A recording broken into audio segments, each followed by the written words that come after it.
Hi friends, ഞാൻ നിങ്ങൾക്ക് എല്ലാവർക്കും ഉപകാരപ്രദമായ ഒരു വീഡിയോ ആയിട്ടാണ് വന്നിരിക്കുന്നത്. നല്ല സോഫ്റ്റ് ആൻഡ് നൈസായ ചപ്പാത്തി എങ്ങനെ ഉണ്ടാക്കാം എന്നുള്ളൊരു ട്രിക്കാണ് ഞാൻ കാണിക്കുന്നത്. അപ്പോൾ നിങ്ങളെല്ലാവരും എൻ്റെ വീഡിയോ ലാസ്റ്റ് വരെ കാണാം. നമ്മൾ ചപ്പാത്തി ഉണ്ടാക്കുന്ന സാധാരണയൊക്കെ ഒരു രീതി തന്നെയാണ്, പക്ഷേ ലാസ്റ്റാണ് അതിൻ്റെ ട്രിക്ക് എങ്ങനെയാണെന്ന് മനസ്സിലാക്കുന്നത്. അപ്പോൾ ലാസ്റ്റ് വരെ വീഡിയോ കാണാം. അതുപോലെ എൻ്റെ ചാനൽ ഇതുവരെ സബ്സ്ക്രൈബ് ചെയ്യാത്ത കൂട്ടുകാരുണ്ടെങ്കിൽ പ്ലീസ് ഒന്ന് സബ്സ്ക്രൈബ് ചെയ്യുക. അതിൻ്റെ കൂടെ തന്നെ നോട്ടിഫിക്കേഷൻ കിട്ടാനായിട്ട് ആ ബെൽ ബട്ടൺ കൂടി ഒന്ന് ക്ലിക്ക് ചെയ്യണം. നമുക്ക് വീഡിയോയിലോട്ട് കിടക്കാം. ഞാനിപ്പോൾ ഒരു 2 കപ്പ് പൊടി എടുത്തിട്ടുണ്ട്. ഈ ഒരു അളവിലുള്ള 2 കപ്പ് പൊടിയാണ് എടുത്തിരിക്കുന്നത്. ആശീർവാദിൻ്റെ പൊടിയാണ് യൂസ് ചെയ്യുന്നത്. അതാണ് ഞാൻ റെക്കമെൻഡ് ചെയ്യുന്നത്, കാരണം നല്ല സോഫ്റ്റ് ആയിട്ടുള്ള ചപ്പാത്തി തന്നെ നമുക്ക് കിട്ടും. പിന്നെ നിങ്ങൾ പൊടിച്ചൊക്കെ എടുക്കുന്ന പൊടിയാണെങ്കിൽ കുറച്ച് ഹാർഡായിരിക്കുള്ളൂ, പക്ഷേ എന്നാലും ഈ രീതിയിൽ ഉണ്ടാക്കിയാൽ നല്ല സോഫ്റ്റ് ആയിട്ട് തന്നെ കിട്ടും. അപ്പോൾ 2 കപ്പ് പൊടി എടുത്തിട്ടുണ്ട്. ഇതിലേക്ക് ആവശ്യത്തിന് ഉപ്പ് ചേർത്ത് കൊടുക്കാം. എന്നിട്ടൊന്ന് കൈവച്ചിട്ടൊന്ന് മിക്സാക്കി എടുക്കുക. ഇതൊന്ന് നമുക്ക് ചെറിയ ചൂടുവെള്ളം ഒഴിച്ചിട്ടൊന്ന് കുഴച്ചെടുക്കണം. ചെറുതാക്കി ചൂടാക്കിയാൽ മതി, ചൂട് കൂടരുത്. 1 കപ്പ് വെള്ളം എടുത്തിട്ടുണ്ട്. എന്നിട്ട് നമുക്ക് കുറേശ്ശെ ഒഴിച്ച് കൊടുത്തിട്ട് നോക്കിയിട്ട് നന്നായിട്ട് കുഴച്ചെടുക്കണം. നമ്മൾ ചപ്പാത്തി ഉണ്ടാക്കുമ്പോൾ കുഴക്കുന്ന കാര്യത്തിലാണ് ശ്രദ്ധിക്കേണ്ടത്. കുഴച്ച് നന്നായിട്ട് കുഴച്ചിട്ട് നല്ല സോഫ്റ്റാക്കി എടുത്താൽ ആ രീതിയിലുള്ള സോഫ്റ്റായിട്ടുള്ള ചപ്പാത്തിയും കിട്ടുള്ളൂ നമുക്ക്.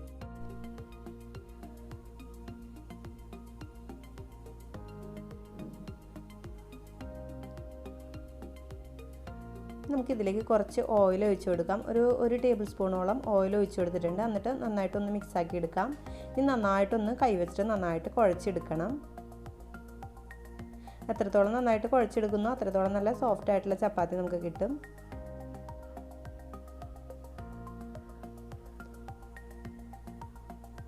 ഇപ്പം നല്ലൊരു ക്ലീൻ ആയിട്ടുള്ളൊരു കൗണ്ടർ ടോപ്പ് ഉണ്ടെങ്കിൽ അതിൻ്റെ മീതെ വെച്ചിട്ട് നന്നായിട്ട് പെട്ടെന്ന് എളുപ്പത്തിൽ കുഴച്ചെടുക്കാൻ പറ്റും.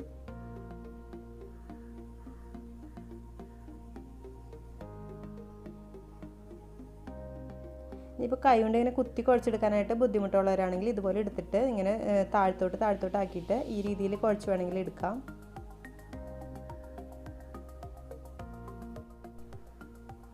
ഇപ്പോൾ ഇത് നന്നായിട്ട് സോഫ്റ്റായിട്ട് കുഴച്ചെടുത്തിട്ടുണ്ട്. ഇനി നമുക്ക് ഇതിൻ്റെ മീതേക്ക് കുറച്ച് ഓയിൽ ഒഴിച്ചിട്ടൊന്ന് തടവി കൊടുത്തിട്ട് നമുക്കത് ഒരു 30 മിനിറ്റ് വെയിറ്റ് ചെയ്യണം. ഒന്ന് അടച്ച് വയ്ക്കാം ഇത്. അപ്പോൾ കുറച്ചുകൂടി നല്ല സോഫ്റ്റായിട്ട് കിട്ടും. ഒരു തുണി ഇട്ടിട്ട് മൂടി വയ്ക്കുകയോ അല്ലെങ്കിൽ ഒരു പാത്രം വെച്ചിട്ട് അടച്ചു വയ്ക്കുകയോ ചെയ്യാം. എയർ കയറാത്ത രീതിയിൽ അടച്ചു വയ്ക്കണം.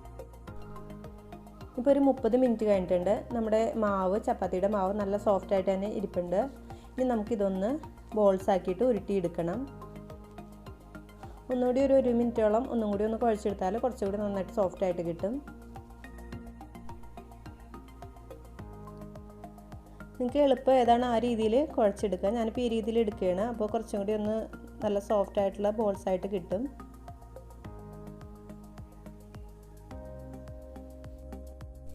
ഈ രീതിയിൽ എല്ലാം ഒന്ന് ബോൾസ് ആക്കി എടുക്കാം. ഒരു 6 ചപ്പാത്തി ഇതിൽ നിന്ന് കിട്ടും നമുക്ക്. ഈ ഒരു 2 കപ്പ് അളവിൽ എടുക്കുകയാണെങ്കിൽ അത്യാവശ്യം വലിപ്പമുള്ള ചപ്പാത്തി ആയിരിക്കുള്ളൂ. ഇനി ഇതൊന്ന് നമുക്ക് നന്നായിട്ട് പരത്തി എടുക്കണം. അതിനായിട്ട് ഞാനിപ്പോൾ കൗണ്ടർ ടോപ്പാണ് യൂസ് ചെയ്യുന്നത്. അതിൻ്റെ മീതേക്ക് കുറച്ച് പൊടി തൂവിയിട്ടിട്ടുണ്ട്. ഇനി നമുക്ക് ഓരോ ബോൾസായിട്ട് പരത്തിയെടുക്കാം. പിന്നെ ഈ ചപ്പാത്തി പരത്തിയെടുക്കണതിൻ്റെ ഒരു ട്രിക്കാണ് നല്ല നൈസും സോഫ്റ്റ് ആയിട്ടുള്ള ചപ്പാത്തി കിട്ടുന്ന ഒരു ട്രിക്ക് എന്ന് പറയുന്നത്. അപ്പോൾ പരത്തിയെടുക്കണത് എങ്ങനെയാണെന്ന് ശ്രദ്ധിച്ചിട്ട് അതുപോലെ ചെയ്യുക. ആദ്യം തന്നെ പരത്തുമ്പോൾ നമ്മൾ ഫുള്ളായിട്ട് പരത്തേണ്ട ആവശ്യമില്ല. ഒരുവിധം വലിപ്പത്തിലുള്ള വട്ടത്തിലാക്കിയിട്ട് ഇതുപോലെ പരത്തിയെടുക്കുക. ഇപ്പോൾ ഒരെണ്ണം പരത്തിയിട്ടുണ്ട്. അടുത്തതും അതുപോലെ തന്നെ ആ ഒരു വലിപ്പത്തിൽ തന്നെ പരത്തിയെടുക്കാനായിട്ട് ഒന്ന് ശ്രദ്ധിക്കുക.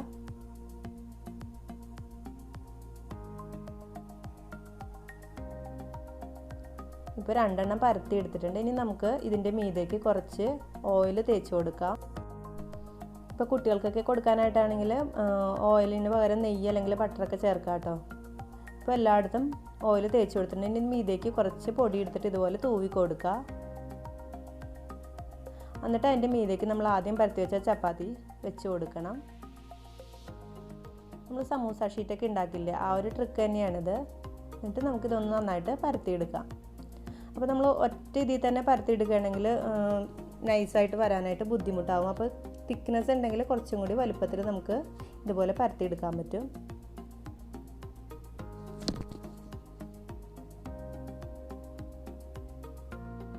ഇപ്പോൾ ഞാനെടുത്തതിന് അത്യാവശ്യം വലിപ്പമുള്ളൊരു ചപ്പാത്തിയാണ്. നിങ്ങൾക്കിപ്പോൾ വലിപ്പത്തിലുള്ള ദോശച്ചട്ടിയൊന്നും ചുട്ടെടുക്കാനായിട്ടില്ലെങ്കിൽ ചെറിയ രീതിയിലുള്ള ബോൾസാക്കി എടുത്തിട്ട് അങ്ങനെ എടുത്താലും മതി. ഇത് അത്യാവശ്യം വലുപ്പത്തിൽ നല്ല നൈസായിട്ട് തന്നെ പരത്തി എടുത്തിട്ടുണ്ട്. സൈഡൊക്കെ നന്നായിട്ട് പരത്തി കൊടുക്കണം. തിക്നെസ് ഇല്ലാതെ നന്നായിട്ട് നൈസായിട്ട് പരത്തി എടുക്കാൻ പറ്റും ഇങ്ങനെ ചെയ്യണമെങ്കിൽ. ഇനി ഇതൊന്ന് നമുക്ക് ചുട്ടെടുക്കാം. ഞാനിപ്പോൾ ഒരു പാൻ വെച്ചിട്ട് നന്നായിട്ട് ചൂടായിട്ടുണ്ട്. എന്നിട്ട് അതിൻ്റെ മീതേക്ക് ഈ ചപ്പാത്തി ഇട്ട് കൊടുക്കും. ഇനി ചപ്പാത്തി ചുട്ടെടുക്കുമ്പോൾ നമ്മൾ കുറച്ച് കാര്യങ്ങൾ ശ്രദ്ധിക്കണം. മീഡിയം തീയിലിടരുത്. തീ ഒരുവിധം കൂട്ടിയിട്ട് വേണം ഇടാനായിട്ട്. എന്നാൽ ചപ്പാത്തി നല്ല സോഫ്റ്റായിട്ട് കിട്ടുള്ളൂ. പെട്ടെന്ന് തന്നെ നമുക്ക് ഇത് മാവ് വെന്ത് കിട്ടുകയും ചെയ്യും. അപ്പോൾ തീ കൂട്ടിയിട്ടിട്ട് വേണം ഇത് ചുട്ടെടുക്കാനായിട്ട്. ഒരു 10 സെക്കൻഡൊക്കെ ആകുമ്പോഴേക്കും ഇത് അടിയിൽ നിന്ന് ഇങ്ങനെ ബബിൾസ് ഇങ്ങനെ വരും. അപ്പോൾ നമുക്കതൊന്ന് മറിച്ചിടാം. പിന്നെ ഇതിൻ്റെ മീതേക്ക് ഓയിൽ വേണമെങ്കിൽ തടവി കൊടുക്കാം. ഓയിൽ തടവി കൊടുത്താൽ കുറച്ചുകൂടി നല്ല സോഫ്റ്റായിട്ട് ഇരിക്കും. കുറച്ച് നേരം ഇപ്പോൾ രാവിലെ ഉണ്ടാക്കിയ ചപ്പാത്തി ആണെങ്കിൽ വൈകിട്ട് വരെ നല്ല സോഫ്റ്റായിട്ട് തന്നെ ഇങ്ങനെ ഓയിൽ തടവി കൊടുത്താലിരിക്കും. എന്നിട്ട് നമുക്ക് ഇതുപോലെ തിരിച്ച് മറിച്ചിട്ടിട്ട് ഓയിൽ തടവിയിട്ട് ചുട്ടെടുക്കണം.